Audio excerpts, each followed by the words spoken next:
Comme nous l'avons dit hier, en ce qui concerne ce colloque, la démarche, elle est pédagogique et non pas contritionnelle. Cette démarche s'inscrit dans le travail qu'a fait le Comité pour la mémoire de l'esclavage, en insistant sur non pas la culpabilité, la demande de pardon, mais sur une démarche de responsabilité. Cela veut dire prendre en compte dans le grand récit national le récit des esclaves, le récit de l'esclavage. Or, ce récit, qu'on pourrait appeler ce petit récit, a été occulté dans le grand récit national. Refoulé, bafoué, ignoré, il y a une invitation à l'aube de ce XXIe siècle à la mémoire partagée, intégrée dans l'histoire, dans le grand récit national, la mémoire de l'esclavage. Au fond, à travers l'histoire, ce que nous avons observé, enfin, ce que d'autres ont observé et qu'on peut observer aujourd'hui, il y a eu une opposition entre la mémoire de l'esclavage et la mémoire de l'abolition. Ce que souvent on a mis en avant, c'est la mémoire de l'abolition. C'était beaucoup plus facile de parler des abolitionnistes que de parler de la traite de l'esclavage. La France, en 2001, a reconnu l'esclavage comme un crime, comme crime contre l'humanité. Non pas un crime inhumain, mais un crime, comme crime contre l'humanité. Mais le Comité pour la mémoire de l'esclavage se rend compte qu'il ne suffit pas de voter une loi pour que les choses changent. Et on pourrait se dire, mais pourquoi on a eu tout d'un coup cette explosion, si vous voulez, de quelque chose de très violent en ce qui concerne la question, ce qu'on appelle le problème noir. Peut-être parce que trop longtemps, cette mémoire a été refoulée aussi, même si cela n'explique pas tout. Et c'est en ce sens que je comprends la démarche, encore une fois, du Comité pour la mémoire de l'esclavage. Non pas culpabilité, mais responsabilité. Travailler de manière à ce que cette histoire soit reconnue, à ce que cette histoire soit enseignée, parce qu'elle fait partie aussi de la modernité. Il ne s'agit pas non plus de tomber dans une cristallisation de la mémoire, dans l'enfermement identitaire.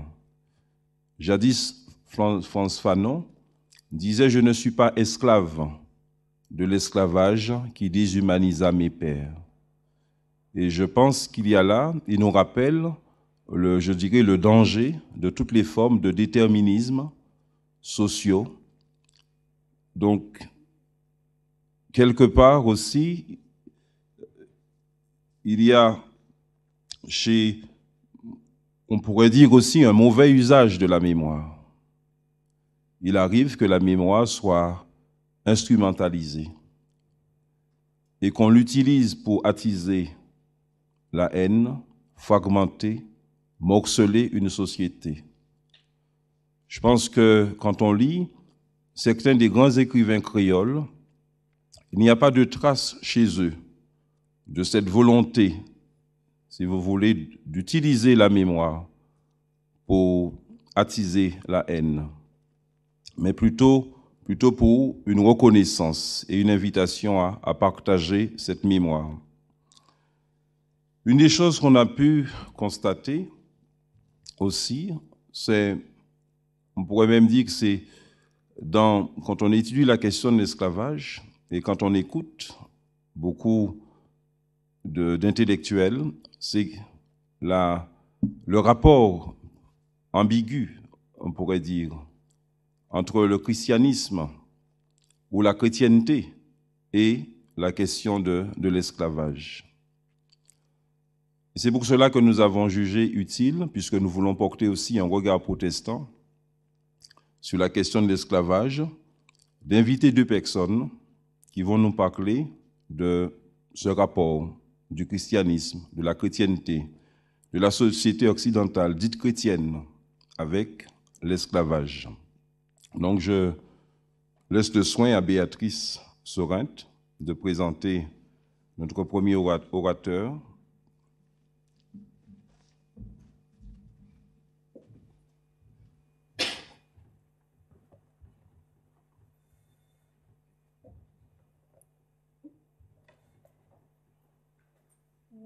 La pratique de l'esclavage a été fortement encouragée pendant des siècles par l'Europe chrétienne, qui a pris même appui de la Bible. Et hier, nous avons évoqué la malédiction de Cham. Alors, est-ce qu'il y a eu perversion, subversion du message chrétien? Quel regard porte la Bible sur l'esclavage, sur la différence entre les hommes? Quel regard porte l'Ancien Testament et le Nouveau Testament? Alors, pour nous éclairer ce matin, nous avons invité deux professeurs de la faculté libre de théologie évangélique de Vaux-sur-Seine. Dans un premier temps, c'est Alain Nisus qui va intervenir et qui nous fera part de son analyse de textes de l'Ancien Testament. Donc, Alain Nisus est professeur de théologie systématique à Vaux-sur-Seine. Donc, nous le remercions chaleureusement d'avoir répondu positivement à l'invitation pour ce colloque. Merci.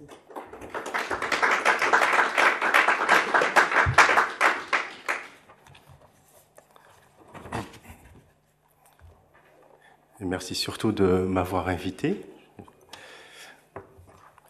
L'exposé que je vous propose a pour but de mettre en lumière la manière dont la Bible aborde les différences phénotypiques entre les humains. Comment les auteurs bibliques traitent-ils de ces traits physiques, objectifs, apparents, ces traits qui sont inscrits dans le corps? En particulier, comment aborde-t-il la différence de couleur de la peau? Élabore-t-il une taxonomie, une hiérarchisation? Établissent-ils une corrélation entre certains traits physiques et certains comportements? Suppose-t-il qu'une certaine parenté physique engendre des ressemblances morales et culturelles? Affirme-t-il des différences ontologiques essentialistes entre les humains? Prône-t-il une discrimination entre les peuples phénotypiquement différents? Bref, trouve-t-on, ne serait-ce qu'en germe, dans l'Écriture, l'idéologie raciste? On pourrait me reprocher, en abordant la question sous cet angle, de commettre l'erreur d'anachronisme. Anachronisme parce que, bien sûr, pour beaucoup, la notion de race et conséquemment le racisme seraient des concepts relativement récents. Ils dateraient du XVIIIe siècle, au moment où se met en place en Occident le projet d'une théorie biologique. La race serait dès lors un construit idéologique sur la base d'une pseudo-science, d'une fausse biologie en l'occurrence. Il est assez frappant, en effet, de constater que de nombreux scientifiques du XVIIIe siècle partageaient les préjugés de leur temps et les étayaient à l'aide d'arguments qui se voulaient scientifiques. C'est ainsi que Linné, considéré comme le fondateur de l'histoire naturelle moderne, plaçait le noir, après l'européen, l'américain et l'asiatique, tout au bas de l'espèce humaine. Un de ses élèves, Johann Christian Fabricius, suggère que les Noirs seraient issus d'un croisement entre singes et hommes blancs. Georges-Louis Buffon estimait quant à lui que le noir était à l'homme ce que l'âne est au cheval. David Hume écrit en 1754 qu'il a établi sur la base d'observations expérimentales l'infériorité naturelle des Noirs et leur caractère bestial. Mais il me semble que je peux contourner cette critique d'anachronisme d'une double manière.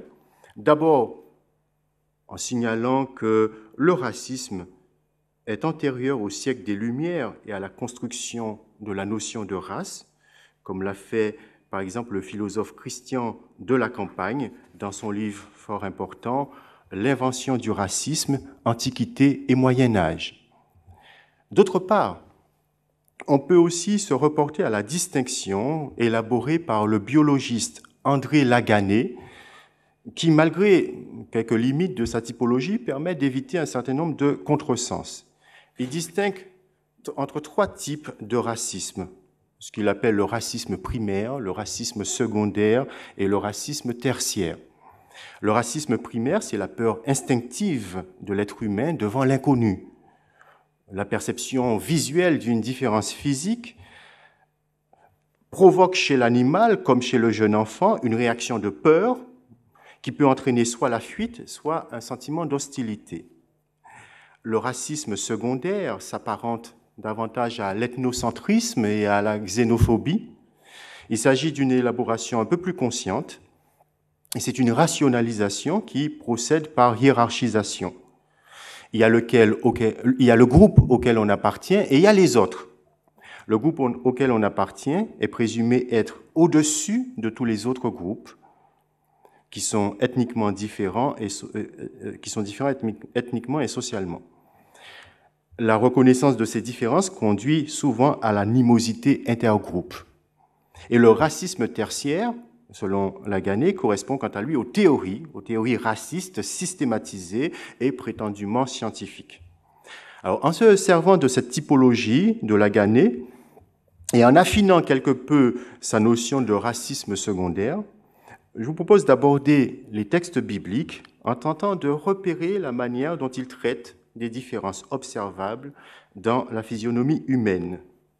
La Bible décrit en effet les interactions des peuples de couleurs de peau différentes qui possédaient des phénotypes et des morphologies différentes. Y a-t-il un discours idéologique particulier relatif aux différences phénotypiques dans l'Écriture? Et nous verrons comment les Couchites, en particulier, sont traités dans l'Écriture. Le sont-ils de manière positive, négative ou neutre? Est-ce qu'ils sont traités identiquement aux autres groupes humains? Est-ce que les auteurs bibliques voyaient les traits phénotypiques distinctifs des Couchites, la noirceur de leur peau en particulier, comme des indications de différences ontologiques entre les Couchites et eux-mêmes? Alors, mon exposé sera structuré autour de 3 axes principaux. Dans une première partie, j'essaierai de montrer la pertinence d'un tel questionnement. Pourquoi je m'intéresse à cette question? Dans un second temps, je tenterai de réfuter quelques justifications soi-disant théologiques du préjugé de l'infériorité des Noirs. Et dans un troisième temps, j'analyserai, ce sera plutôt un survol, de quelques textes bibliques qui évoquent les Couchites, un peuple noir avec lequel les Israélites sont entrés en relation. Et nous essaierons de voir si l'on peut repérer des indices de préjugés racistes dans l'Écriture. Alors pourquoi je m'intéresse à une telle question? Pour une double raison. La première, c'est que l'Écriture a été utilisée pour justifier non seulement l'esclavage, mais encore l'infériorité des Noirs et par conséquent donc le racisme. Et ceci d'une double manière au moins. Premièrement, à l'aide du mythe de la malédiction de Cham, dont il a été fait question déjà, qui pendant des siècles a servi de justification à l'idée selon laquelle il y aurait une lignée humaine inférieure, celle des Noirs, les descendants de Cham, lignée maudite à cause d'une faute originelle de leurs ancêtres, les prédestinant à être réduits en esclavage. Deuxièmement, il faut reconnaître que le christianisme antique, croyant se baser sur le symbolisme biblique de la couleur, a affecté au noir comme couleur une signification théologique précise. On trouve en effet dans des textes chrétiens, à partir du Moyen Âge, voire même chez certains pères de l'Église, un symbolisme chromatique stéréotypé. La blancheur est associée à la pureté, à la sainteté, et la noirceur au péché, à la souillure. L'écrivain chrétien Jérôme écrit à la fin du IVe siècle dans ses commentaires sur les psaumes. Nous avons été autrefois Éthiopiens par nos vices et nos péchés, parce que nos péchés nous avaient rendus noirs. Nous étions comme les Éthiopiens, nous sommes devenus d'une blancheur éclatante. Le péché et le diable ont bien vite été affectés de la couleur noire. Déjà, un moine du 5e siècle, John Cassian, décrit un ermite tourmenté par un diable déguisé en femme noire, puante et laide. Le diable, noire, puante, une femme déguisée en diable, noire, puante et laide. Dans la biographie de saint Afra, rédigée entre 700 et 850, on hésite, Satan se montre à ses victimes noires comme du cirage. En 1022, on brûle des hérétiques à Orléans qui adorent un diable qui leur apparaît sous la forme noire, sous la forme d'un noir, pardon. Dans mon enfance, passée à la Guadeloupe, j'ai souvent vu une peinture qui représentait un ange tout blanc qui terrassait un vieux nègre. Et je me suis souvent demandé ce qu'avait bien pu faire ce nègre. Et ce n'est plus tard que j'ai compris qu'il s'agissait de l'archange Michael, qui enchaînait le démon qui était représenté sous une forme humaine et qui était tout noir. Le couple noir-mâle est bien une composante essentielle de la mythologie occidentale et aussi d'une certaine manière chrétienne. Les Noirs ont été victimes, on ne peut le nier, de cette opposition chromatique. Je m'intéresse donc à cette question en tant que croyant, mais aussi en tant qu'antillais. Jean-Luc Bognol, dans un remarquable ouvrage qui a pour titre « La couleur comme maléfice », une illustration créole de la généalogie des Blancs et des Noirs, donc Jean-Luc Bognol a fait une remarque qui me paraît assez juste quant à la place qu'occupe la couleur de la peau aux Antilles. Bognol écrit « Pour qui se rend à l'heure actuelle aux Antilles, cette idéologie raciale semble appartenir au passé. Nulle part une quelconque discrimination n'est visible, mais une observation attentive permet vite de constater une corrélation entre les différences de couleurs et les disparités des niveaux sociaux, et de se rendre compte de surcroît de l'intensité des ressentiments raciaux, ainsi que de manière générale d'une hypersensibilité à la question, d'autant plus opérante qu'elle est largement inavouée. Et il me semble que Bognol vise juste. Nous sommes en effet aux Antilles dans des sociétés marquées par ce que Bognol appelle l'obsession coloriste. Ce maléfice de la couleur que décrit Bognol est aux Antilles, en tout cas en grande partie, une conséquence de l'esclavage. On pourrait réunir sans trop de difficulté un florilège nauséabond de textes provenant de colons qui reflètent les préjugés de couleur de la société esclavagiste et plus tard colonialiste. Pour n'en citer qu'un exemple parmi bien d'autres, je retiens ce texte de Rousselot de Surgy, qui se veut un esprit éclairé et qui écrit en 1763, dans son mélange intéressant et curieux, « Tous les voyageurs qui les ont fréquentés, tous les écrivains qui en ont parlé, s'accordent à les représenter comme une nation qui a, si l'on peut s'exprimer ainsi, l'âme aussi noire que le corps. Tout sentiment d'honneur et d'humanité est inconnu à ces barbares. Nulles idées, nulle connaissance qui appartiennent à des hommes. S'ils n'avaient le don de la parole, ils n'auraient de l'homme que la forme. Ils ont une intelligence qui semble en dessous de celle qu'on a admirée chez l'éléphant. Leur naturel est pervers, toutes leurs inclinations sont vicieuses. On serait tenté de croire, d'après ce portrait, que les nègres forment une race de créatures par laquelle la nature semble monter des orang-outans, des pongos à l'homme. Et vous voyez que sont réunis dans cette citation tous les clichés que l'on a longtemps véhiculés à l'égard des Noirs: perversion, hypersexualité, lascivité, sous-développement culturel et intellectuel, les Noirs comme le chaînon manquant entre les singes et l'âme. Seule la paresse et l'infantilisme, généralement prêtés aux Noirs, sont absents de cette liste. Alors, ces préjugés ont entraîné dans ces régions où les mélanges entre groupes étaient inévitables, toute une frénésie de la nuance, de la couleur de la peau. Moreau de Saint-Méry écrit en 1790 « le préjugé colonial a adopté comme maxime que, quelque rapproché que puisse être du blanc la femme non blanche, il ne saurait provenir un blanc de leur procréation. C'est dire, en termes plus simples, que les blancs mêlés entre eux peuvent seuls faire les blancs. Ainsi, de l'union d'un blanc et d'une noire, toujours une femme noire, résulte le mulâtre. Du blanc et du mulâtre résulte le métis. Du blanc et du métis, le quarteron.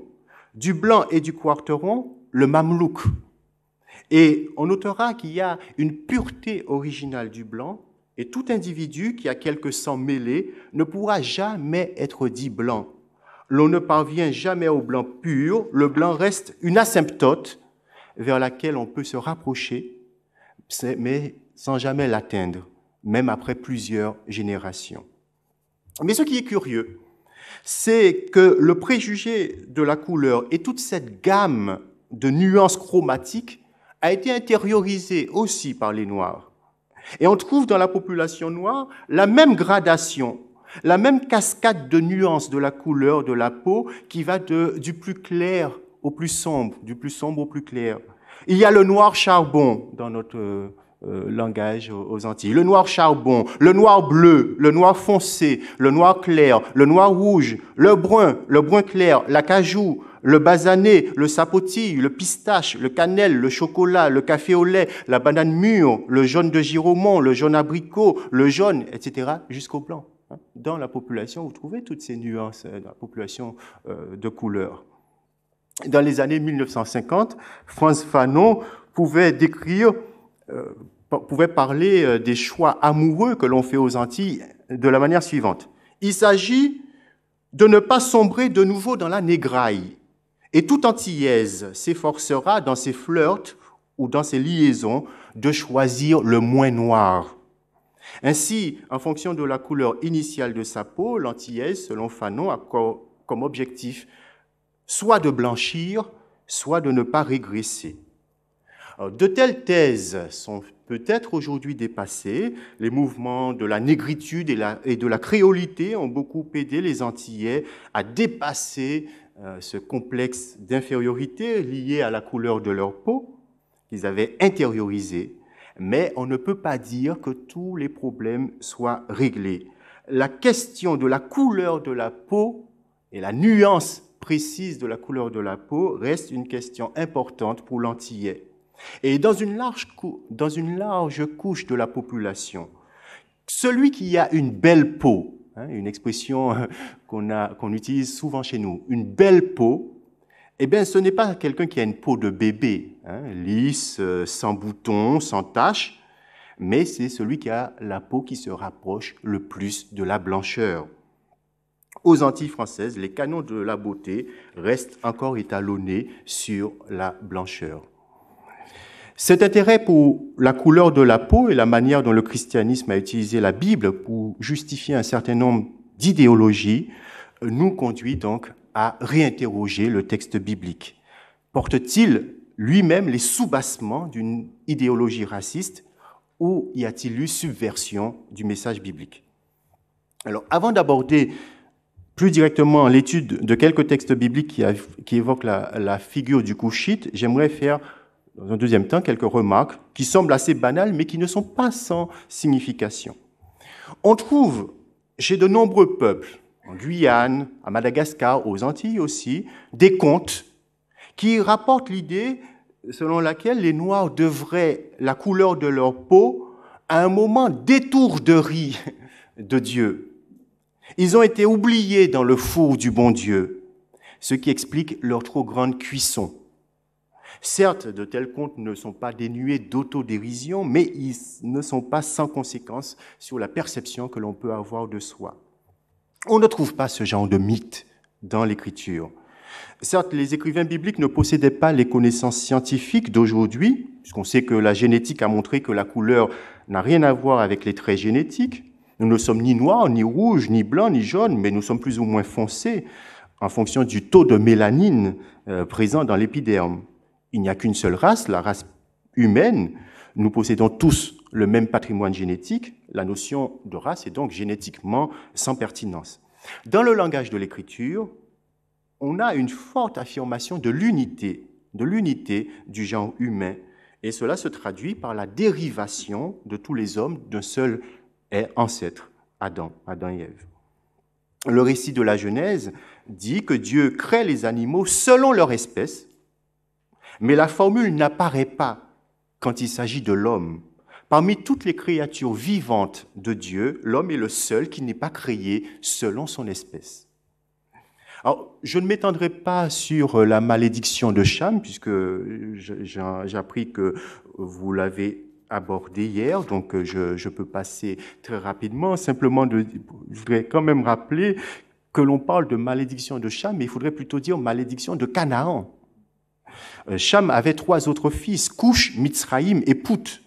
Et la malédiction a été proférée sur Canaan, l'ancêtre des Cananéens de Palestine, et non pas sur Coush et Pout, qui seraient de manière plus vraisemblable, si l'on suit le texte biblique, les ancêtres des Couchites et des peuples noirs d'Afrique. Alors, il n'est pas très aisé de comprendre pourquoi Noé a maudit Canaan plutôt que Cham. Certains rabbins ont soutenu la thèse selon laquelle Noé ne pouvait pas maudire Cham, puisque Dieu avait auparavant béni Noé et ses fils. Et donc, Noé ne pouvait pas transformer la bénédiction de Dieu en malédiction. D'où la malédiction portée non pas sur Cham, mais sur un de ses fils, Canaan. Probablement, me semble-t-il, que l'on doit voir dans ce texte soit une prophétie de la conquête du pays de Canaan par les Israélites lors des campagnes de Josué, ou soit avec une exégèse un peu plus audacieuse, une sorte d'écho rétroactif de cette victoire de Josué. En tout cas, l'intention d'un tel texte n'a rien à voir avec la question raciale. Il s'agit d'une annonce ou d'une justification de la conquête du pays de Canaan par les Hébreux à leur sortie d'Égypte. Du point de vue exégétique, on ne peut pas donc trop presser pareil texte. Le mythe de Cham est bien une construction idéologique que l'on a projetée sur ce texte sans base exégétique sérieuse. Mais je passe peu. Deuxième remarque, ou troisième, le symbolisme de la couleur dans la Bible.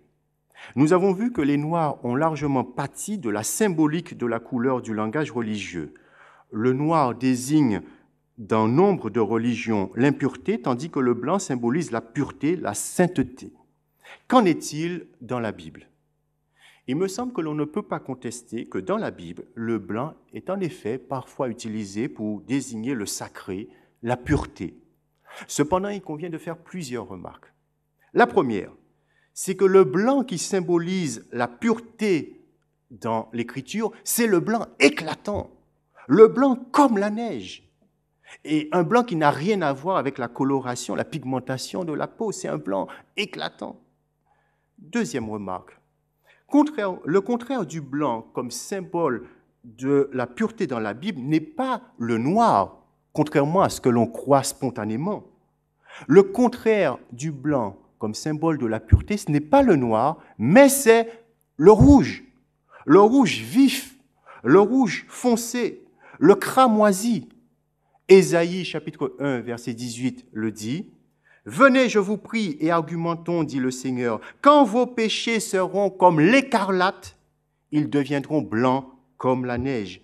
Quand ils seraient rouges comme le cramoisi, ils deviendraient comme la laine. » Donc l'opposition dans l'Écriture, en ce qui concerne le symbolisme de la pureté et de la souillure, ce n'est pas le blanc et le noir, mais c'est le blanc éclatant, le blanc de la neige, le blanc comme la neige, et le rouge vif, le cramoisi. Ésaïe, chapitre 1, verset 18.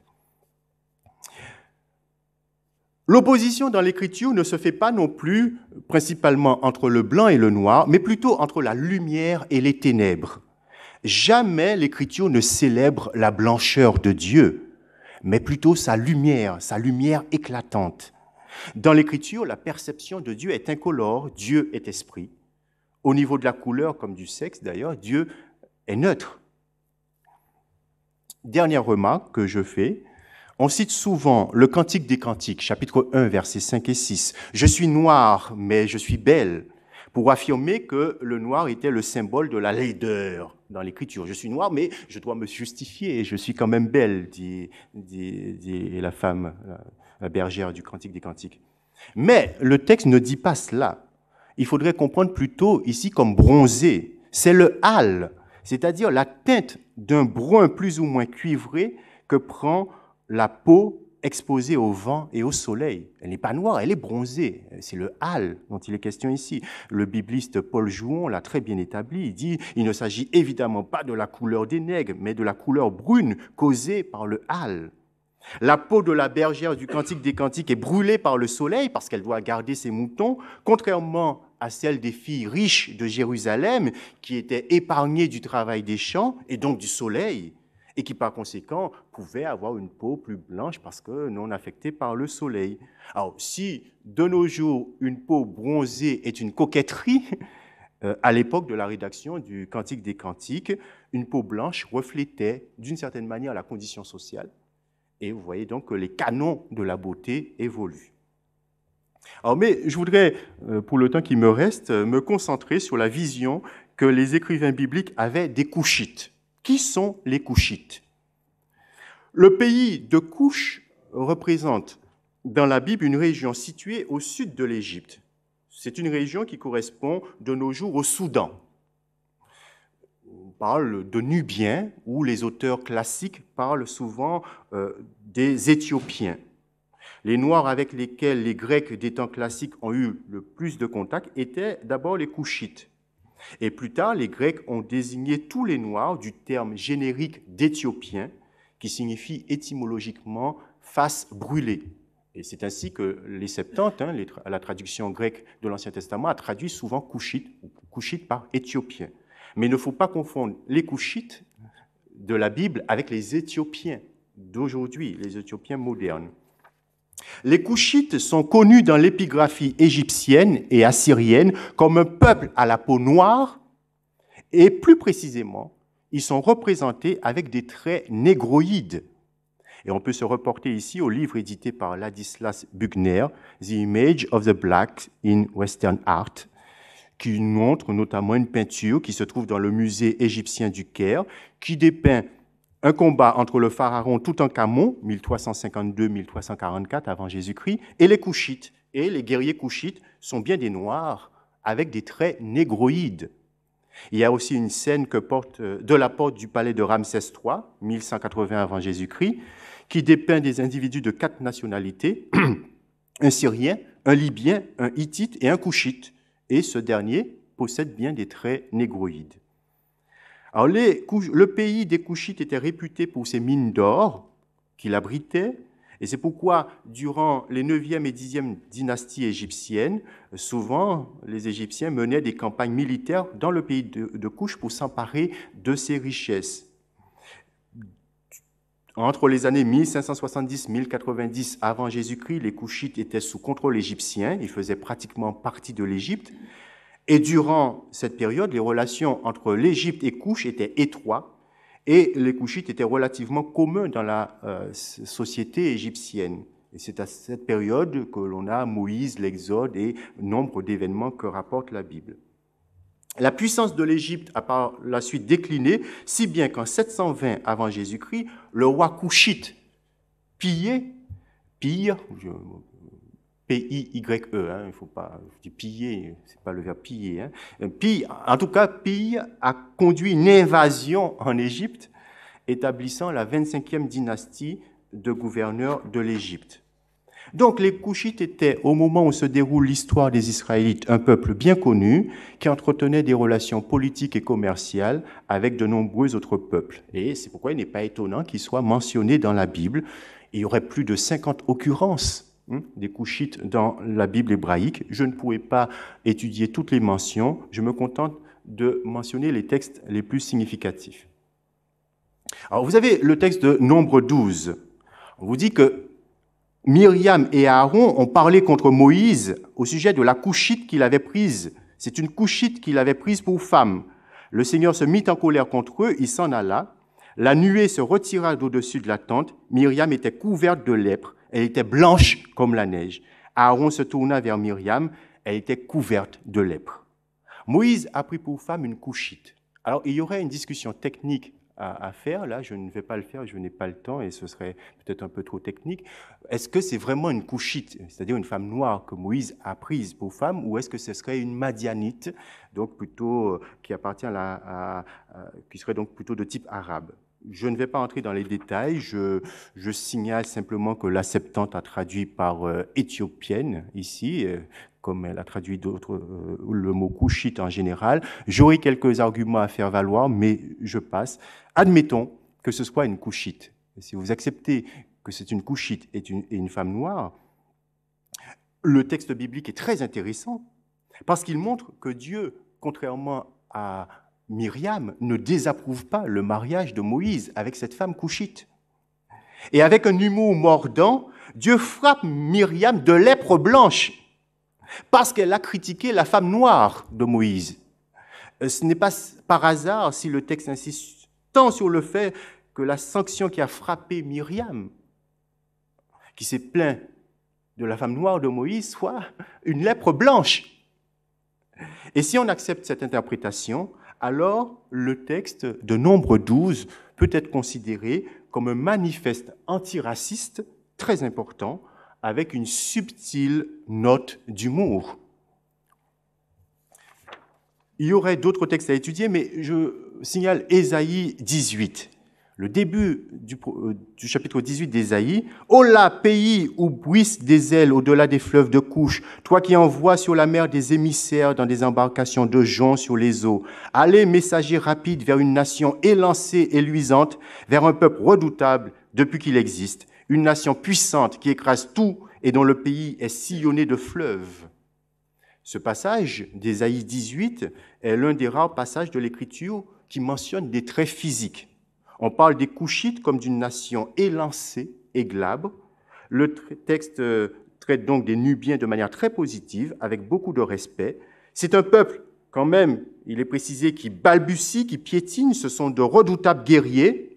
Couche est, au moment où écrit Ésaïe, une grande puissance militaire, et si bien que les prophètes d'Israël sont obligés d'avertir le peuple de ne pas mettre leur confiance dans les Couchites, comme ils l'avaient fait pour d'autres puissances militaires, les Égyptiens, les Assyriens, les Babyloniens. Ésaïe 20, verset 5, « Ainsi ils seront terrifiés et honteux à cause de Couche, leur espoir, et de l'Égypte, leur splendeur. » Donc c'est un pays, c'est une nation respectée, et la tentation des Israélites, c'est de se confier même en eux pour leur salut, pour leur délivrance.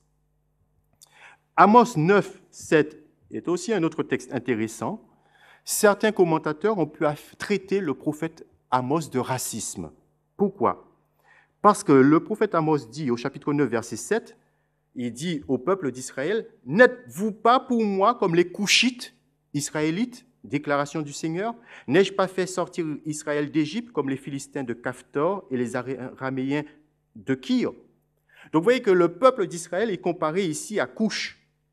Or, une telle comparaison apparaît dans un contexte de jugement. Alors certains commentateurs ont conclu que le prophète, pour humilier le peuple, le rabaisserait au niveau des Couchites. André Neher, par exemple, ce grand exégète juif, considère que les Couchites seraient l'exemple d'un peuple resté au niveau naturel, qui n'est pas rentré dans l'histoire, à l'inverse d'Israël, d'Aram et des Philistins. Et un autre commentateur, Desnoyers, estime que dans ce texte, les fils d'Israël devenus infidèles aux clauses de l'Alliance sont rabaissés au rang des Couchites, ces nègres d'Afrique et d'Arabie, à peu près aussi dédaignés par le monde sémitique d'alors que les hommes de couleur par les Yankees de notre temps. Mais ce genre d'explication suppose que les Couchites étaient un peuple inférieur et méprisé dans le Proche-Orient ancien, ce qui n'est pas le cas selon les autres textes que nous avons étudiés et selon ce que l'on sait de l'histoire de ce peuple. Bien au contraire, du temps du prophète Amos, Couche était une nation puissante. Alors donc on peut dire que ces exégètes projettent d'une certaine manière certains préjugés. Comparer Israël à un peuple noir ne peut être un dénigrement d'Israël que si l'on a posé au préalable que les Couchites sont en effet considérés comme un peuple inférieur et méprisé, ce qui est loin d'être le cas dans la Bible hébraïque. Alors, comment interpréter ce texte? Eh bien, plutôt de voir que les Couchites sont mentionnés comme représentants de peuples éloignés et étrangers, qui vivent à la périphérie du monde connu. Et l'idée de la comparaison, c'est d'établir qu'Israël n'est pas plus important pour Dieu que la nation la plus distante, connue, située au bout du monde connu. Et donc, il s'agit d'une polémique à l'égard d'une théologie de l'élection qui est corrompue en arrogance, en supériorité, comme si l'élection d'Israël impliquait une protection automatique contre le jugement. L'exégète Robert Martin Archard note que cette déclaration annule le statut particulier d'Israël, soit en mettant Israël au niveau des autres nations, soit en exaltant celle-ci et en les mettant au bénéfice des mêmes privilèges qu'Israël. Un avant-dernier texte que je vous signale, c'est Jérémie chapitre 13, verset 23. Le prophète Jérémie interpelle le peuple de la part de Dieu en ces termes. « Un Couchite peut-il changer sa peau? Un léopard ses taches? Et vous, pourriez-vous faire du bien, vous qui êtes exercé à faire du mal ?» Donc la conduite pécheresse de Juda est si enracinée qu'elle est incapable, selon le prophète, de changer sa conduite, tout comme le Couchite ne peut pas changer la couleur de sa peau. Et donc on voit que dans ce texte, la couleur noire du Couchite est proverbiale. Mais il n'y a aucune exploitation de type raciste ici. La seule chose que ce texte veut dire, c'est qu'il est impossible de changer la couleur de sa peau. La noirceur du Couchite est un trait qui frappe l'observateur extérieur, mais le noir n'est pas identifié au mâle, ce qui aurait été assez facile de faire dans un tel contexte. La différence phénotypique du Couchite est notée, elle est même proverbiale, mais aucune exploitation raciste n'en est faite. Il n'y a aucune association essentialiste. Et d'ailleurs, ce qui est très intéressant, c'est que dans le même livre du prophète Jérémie, au chapitre 38 et 39, vous avez un personnage qui est mis en valeur, qui s'appelle Ebed-Mélec, et qui est un Couchite, au chapitre 38 et 39. Et ce Couchite donne une très belle leçon de morale à tous les Juifs, tous les compatriotes de Jérémie. Pourquoi? Parce que Jérémie, à cause de son message, est jeté en prison. Le message qu'il proclame déplaît tant au roi qu'à la population, donc il est jeté en prison. Et qui fait preuve d'humanité? Eh bien, c'est le Couchite Ebed-Mélec. Je vous cite Jérémie 38, 7. Le Ebed-Mélec, le Couchite, haut fonctionnaire qui était dans la maison du roi, apprit qu'on avait mis Jérémie dans la citerne. Ebed-Mélec dit au roi, « Ô mon roi, mon seigneur, ces hommes ont mal agi en tout ce qu'ils ont fait à Jérémie le prophète en le jetant dans la citerne. Il y mourra de faim, car il n'y a pas de pain dans la ville. » Donc non seulement ce Couchite a un accès facile auprès du roi, mais en plus, il peut plaider la cause de Jérémie. Et donc, au niveau théologique, c'est assez significatif de remarquer que le peuple d'Israël, le peuple élu, devient apostat au point de persécuter le prophète de Dieu, mais qu'un noir, c'est un noir qui agit pour sauver le prophète de Dieu. C'est un noir qui fait confiance à Dieu dans cette situation difficile, alors que le peuple lui-même est apostat. Et d'ailleurs, Dieu lui en sera reconnaissant. Chapitre 39, verset 15, Dieu dit à Jérémie, « Va, parle à Ebed-Mélec le Couchite, tu lui diras, ainsi parle le Seigneur des armées, le Dieu d'Israël, je fais venir sur cette ville ce que j'ai prononcé, non pas pour son bonheur, mais pour son malheur, cela arrivera en ce jour-là devant toi, mais ce jour-là je te délivrerai, déclaration du Seigneur, tu ne seras pas livré aux hommes qui t'effraient, je te ferai échapper et tu ne sombreras pas par l'épée, ta vie sera ton butin, parce que tu as mis ta confiance en moi, déclaration du Seigneur. » Donc un texte important au niveau théologique. Je termine en vous signalant que dans le Nouveau Testament, vous avez un texte qui fait allusion au Couchite, c'est Acte 8, verset 26, qui est un Éthiopien qui se convertit au Christ. Alors, en fait, le premier païen converti au christianisme mentionné dans le Nouveau Testament n'est pas Corneille, le Romain, mais finalement un Couchite, un Noir. Et si l'on ne l'a pas présenté explicitement comme tel, c'est vraisemblablement parce qu'il était un prosélyte. Un prosélyte, donc, il s'était déjà converti au préalable à la religion juive, au judaïsme. Et donc ce texte, la conversion de ce Couchite, peut probablement être lu comme un accomplissement de tous les textes de l'Ancien Testament qui prophétisent que les Couchites se tourneront vers le Seigneur. Psaume 68, verset 32, « Des objets de bronze viennent de l'Égypte, couchent, accourent, les mains tendues vers Dieu. » Ou encore Sophonie 3, verset 10, « Alors je rendrai purs les lèvres des peuples pour qu'ils invoquent tous le nom du Seigneur en le servant dans un même effort. D'au-delà des fleuves de couches, mes adorateurs, mes dispersés m'apporteront l'offrande. Et ce noir s'est converti au Christ avant Corneille, qui symbolise les Romains, et avant même que l'apôtre Paul n'ait eu dans une vision un appel à évangéliser le sol européen. Alors, conclusion. Les Couchites sont considérés dans la Bible comme un peuple majestueux, d'une belle taille, à la peau noire, qui habite dans la région la plus reculée du monde, connue d'Israël. Ils ont une réputation sérieuse de grands athlètes, de guerriers redoutables, si bien qu'ils servaient comme mercenaires dans de nombreuses armées, notamment dans les armées israéliennes. La Bible note certaines particularités phénotypiques, mais de manière neutre. Il n'y a aucune exploitation négative de ces différences. Et même Dieu va intervenir avec fermeté et humour contre Myriam, la sœur de Moïse, que l'on pourrait suspecter de quelques préjugés racistes. Les Couchites ne sont pas traités différemment des autres peuples qui environnent la Bible. La Bible ne s'étend pas sur leurs particularités physiques. On sait simplement qu'ils ont la peau noire, qu'ils sont élancés et glabres. Jamais on ne signale une infériorité inhérente aux Couchites. Jamais on ne lie certains traits de comportement à des particularités phénotypiques. Donc, on peut conclure de cet exposé que c'est bien à tort que l'on s'est servi de la Bible pour justifier l'idéologie raciste. Le mythe de Cham est une fraude théologique. La couleur noire n'est pas le symbole du péché et de la souillure. Ceux qui ont la peau noire et des traits spécifiquement négroïdes ne sont pas méprisés. Aucune exploitation n'est faite. Malheureusement, on a toujours lu la Bible à travers ses lunettes culturelles et ses préjugés culturels. On a trouvé ce qu'on voulait y voir, comme certains savants du XVIIIe siècle ont pu étayer, à l'aide d'arguments qu'ils croyaient scientifiques, l'infériorité du noir. La Bible accorde finalement peu d'importance aux différences phénotypiques et d'autres différences qui pourraient séparer les humains sont relativisées dans l'Écriture. Dans la foi au Christ, nous dit l'apôtre Paul, il n'y a ni homme, ni femme, ni esclave, ni homme libre. Et dans la Nouvelle Jérusalem, le voyant de l'Apocalypse nous signale qu'il a vu devant le trône de Dieu une foule nombreuse que personne ne pouvait compter, d'hommes et de femmes de toute nation, de toute tribu, de tout peuple et de toute langue. Mais là, je laisse mon collègue Jacques Buchol développer cet aspect. Je vous remercie.